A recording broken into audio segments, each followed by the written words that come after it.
आज के वीडियो में बात करने वाले हैं स्नैपमिंट एप्लीकेशन के बारे में। और अगर आप स्नैपमिंट के बारे में पहली बार सुन रहे हो तो इस वीडियो को एंड तक देखते रहो। जो भी स्नैपमिंट से रिलेटेड आपके क्वेश्चंस है वो मैं आपके क्लियर कर दूंगा। तो सबसे पहले बात करते हैं कि स्नैपमिंट एप्लीकेशन वर्क कैसे करता है और क्या चीज है। तो यहाँ पे स्नैपमिंट एप्लीकेशन आपको प्ले स्टोर पर मिल जाता है और ये एक BNPL ऐप है। BNPL ऐप का मतलब होता है बाय नाउ पे लेटर ऐप। स्नैपमिंट एप्लीकेशन को यूज करके आप जो है कोई भी परचेजिंग कर सकते हो। इस एप्लीकेशन के अंदर आपको मल्टीपल ऑफ प्रोडक्ट्स मिल जाते हैं। आप उन प्रोडक्ट में से कुछ भी परचेज कर सकते हो। तो स्नैपमिंट एप्लीकेशन में रजिस्टर करने के लिए आपको सिंपली अपना पैन कार्ड भी देना पड़ता है, जिससे कि आपका सिविल भी चेक होता है। और अगर आपका सिविल बढ़िया है तो फिर आपको एक बढ़िया सा अमाउंट मिलेगा जिसको आप यूज कर सकते हो अपने किसी भी प्रोडक्ट परचेज करने के लिए। क्योंकि स्नैपमिंट मैंने पर्सनली भी यूज किया है और ऑलमोस्ट 3 से 4 साल हो चुके हैं मेरे को इसको यूज करे हुए। तो मैं अपने पर्सनल एक्सपीरियंस के साथ आपके क्वेश्चंस के रिप्लाई देने की कोशिश करूंगा। तो सबसे पहला क्वेश्चन है, does Snapmint affect CIBIL score? तो हाँ, अगर आप यहाँ पे जो भी अमाउंट का परचेजिंग करते हो उसको टाइमली EMI पे नहीं करते तो फिर आपके सिविल पे इफेक्ट हो सकता है। यहाँ पे आपको जो भी अमाउंट दी जाएगी उससे आप परचेजिंग कर सकते हो EMI के रूप में, और मंथली जो भी आप EMI पे करोगे वो जो है टाइमली पे करनी है, अदरवाइज आपका सिविल अफेक्ट हो सकता है। अगला क्वेश्चन है, why is my Snapmint order not getting approve? कि यहाँ पे स्नैपमिंट जो है डायरेक्टली आपको प्रोडक्ट नहीं सेल करता। यहाँ पे जो है मल्टीपल ऑफ सेलर्स होते हैं जिसके साथ जो है स्नैपमिंट ने टाई अप किया होता है। तो सपोज आप एक फोन भी परचेज कर रहे हो तो ये एक सेलर से परचेजिंग होती है जिसके थ्रू स्नैपमिंट आपको जो है वो प्रोडक्ट सेंड करता है, और जो प्रोडक्ट आपको सेंड किया जाएगा उसको EMI में कन्वर्ट स्नैपमिंट करता है। तो यहाँ पे जो प्रोडक्ट है वो एक सेलर जो है सेंड कर रहा है आपको, तो उसके अप्रूवल तक आपको जो है वेट करना पड़ता है। तो यहाँ पे थोड़ा सा प्रोसीजर जो है लेंथी हो सकता है, टाइम लग सकता है, लेकिन जो प्रोडक्ट है वो अप्रूव हो जाता है विद इन 48 आवर्स। अगला क्वेश्चन है, are there any hidden charges in Snapmint? तो यहाँ पे हिडन चार्जेस तो नहीं है, लेकिन अगर आप EMI बाउंस करते हो तो फिर आपको चार्जेस लग सकते हैं। जो EMI जो चार्जेस होते हैं वो होते हैं 250 to 550 के आसपास।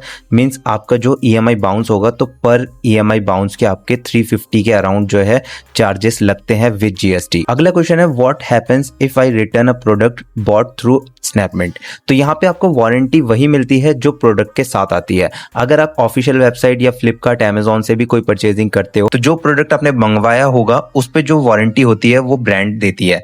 तो आपको सर्विस सेंटर ले जाना पड़ेगा अगर प्रोडक्ट में कोई भी इशू है, अदरवाइज विद इन 10 डेज आप जो है रिटर्न भी कर सकते हो स्नैपमिंट के ऐप से। नेक्स्ट क्वेश्चन है, why is Snapmint customer support not responding? तो ये इशू मेरे साथ भी हुआ था और इसके लिए मेरे को जो स्नैपमिंट ने बताया था, जैसे कि इनके जो कस्टमर सपोर्ट है वो इतना ज्यादा पहले नेटवर्क बड़ा नहीं था, लेकिन अब जो है इनका जो नेटवर्क है वो बड़ा हो चुका है। यहाँ पे काफी ज्यादा टीम जो है हायर की है इन्होंने। तो यहाँ पे चैट सपोर्ट आपको जो है 24/7 मिलता है, तो वहां पे आप चैट कर सकते हो। अदरवाइज मंडे टू सैटरडे आप जो है कॉल पे भी बात कर सकते हो इनके कस्टमर सपोर्ट से। नेक्स्ट क्वेश्चन है, why was money deducted but my Snapmint order not place? तो यहाँ पे जो प्रोडक्ट होता है वो जो है आपको EMI पे देखने को मिलता है, लेकिन तो जो भी EMI बनती है उसकी एक डाउन पेमेंट भी होती है। तो प्रोडक्ट का डाउन पेमेंट आपको करना ही पड़ता है। डाउन पेमेंट करने के बाद जो रेस्ट अमाउंट होता है वो EMI में कन्वर्ट हो जाता है, और डाउन पेमेंट करने के 24 to 48 आवर्स में ये जो है ऑर्डर एक्सेप्ट होता है, और उसके बाद जो है प्रोडक्ट शिप होगा, फिर आपके पास 7 to 15 डेज में डिलीवर होता है। तो यहाँ पे प्रोसेस थोड़ा लेंदी होता है एज कम्पेयर टू अमेजॉन और फ्लिपकार्ट, लेकिन अगर आपका सिविल इतना भी अच्छा नहीं है या फिर आपको जो है अमाउंट नहीं मिल रहा है EMI के लिए, तो आप इस एप्लीकेशन का यूज तभी कर सकते। Why is my Snapmint credit limit low?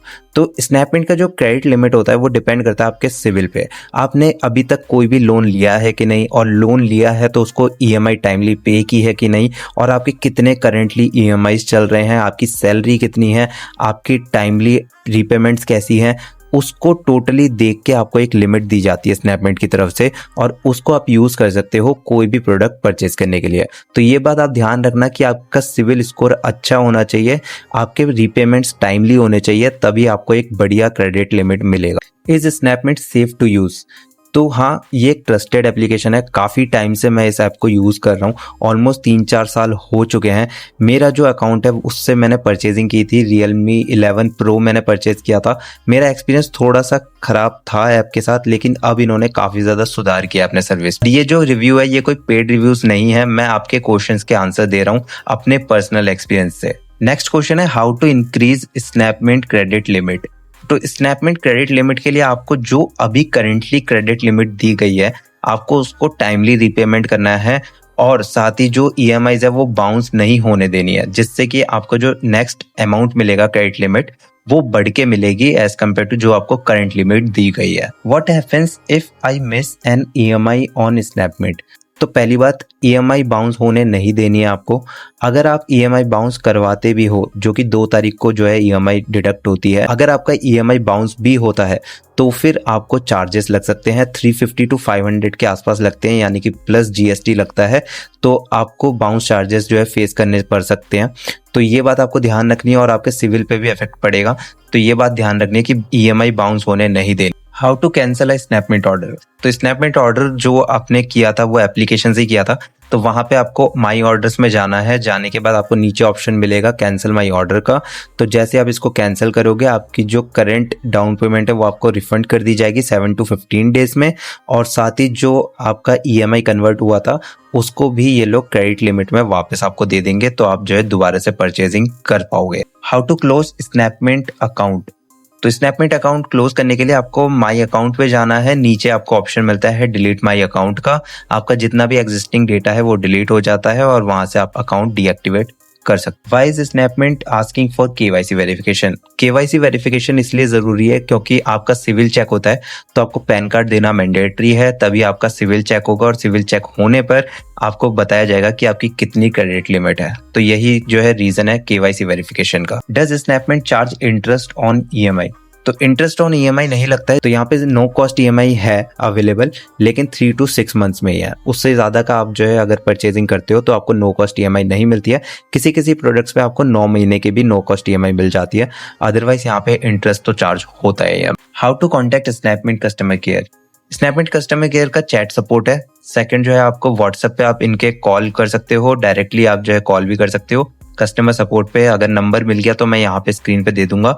Email ID उनकी ये है, तो इस पे आप स्नैपमेट पे आप जो है कस्टमर केयर पे बात कर सकते हो। How long does Snapmint approval take? तो जैसे ही आप अपनी वेरिफिकेशन करते हो KYC वेरिफिकेशन, उसके बाद ऑलमोस्ट 24 to 48 आवर्स में आपका जो है अप्रूवल आ जाता है। हो सकता है उससे पहले भी आ जाए, और जैसे ही आपका अप्रूवल आएगा आपको क्रेडिट लिमिट मिल जाएगी। Why was my Snapmint account rejected? तो अकाउंट रिजेक्ट तभी होता है जब आपका जो वेरिफिकेशन है उसके टाइम पे पता लगा है स्नैपमेट को कि आपने प्रीवियसली कोई लोन जो है रीपेमेंट नहीं की है, या फिर एग्जिस्टिंग काफ़ी सारी लोन्स चल रही है, या फिर आपके EMI जो है बाउंस हुए हैं, तो फिर आपका अकाउंट में भी रिजेक्ट हो सकता है और आपको क्रेडिट लिमिट नहीं मिलेगी उस टाइम पे। तो ये ऑलमोस्ट क्वेश्चंस थे, 20 क्वेश्चंस थे जो आप लोगों ने कमेंट्स में पूछे थे। और इसके अलावा आपका कोई भी स्नैपमेट से रिलेटेड कोई क्वेश्चन है तो आप ज़रूर कमेंट में बता सकते हो। और नेक्स्ट वीडियो आपको कौन से टॉपिक पे चाहिए वो भी ज़रूर बताना। और ऐसे इंटरेस्टिंग वीडियोज़ के लिए फॉलो आकाश वाइट।